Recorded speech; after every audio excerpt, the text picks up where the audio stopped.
মাননীয় প্রধান অতিথির হাত থেকে গ্যালান্ট্রি অ্যাওয়ার্ড গ্রহণ করছেন শহীদ মীর মুগ্ধর মা জনাব Shahana Chowdhury.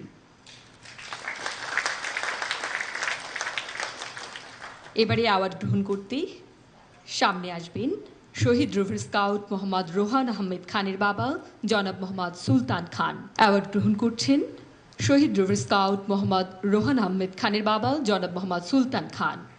দনিয়া college rover scout গ্রুপের সদস্য ছিলেন স্কাউট মোহাম্মদ রোহান আহমেদ খান।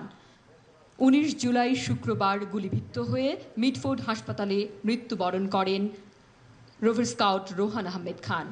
এবারে অ্যাওয়ার্ড গ্রহণ করবেন শহীদ রোভার তানজির খান মুন্নার বড় ভাই জনাব মোহাম্মদ রাজীব খান। সাভার সরকারি বিশ্ববিদ্যালয় কলেজ রোভার স্কাউট গ্রুপের সদস্য তানজির খান মুন্না 5 আগস্ট গুলিবিদ্ধ হয়ে এনাম মেডিকেল কলেজ হাসপাতালে মৃত্যুবরণ করেন। এবারে অ্যাওয়ার্ড গ্রহণের জন্য অনুরোধ জানাচ্ছি শহীদ স্কাউট শাফিক উদ্দিন আহমেদ আহনাফের মা জনাব জারতাজ পারভিনকে।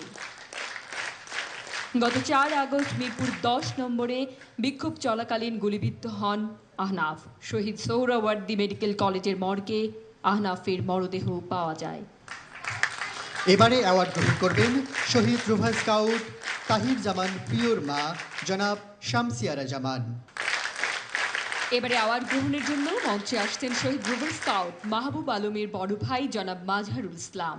শেরপুর সরকারি ভিক্টোরিয়া একাডেমির স্কাউট সদস্য মাহবুব গত 4 আগস্ট শেরপুর কলেজ মেইন রোডে গুলিবিদ্ধ হয়ে মৃত্যুবরণ করেন।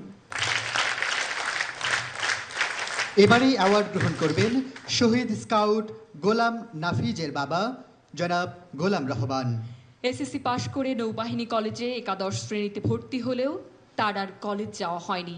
বৈষম্য বিরোধী ছাত্র আন্দোলনে গুলিবিদ্ধ হয়ে শহীদ হন গোলাম নাফিজ।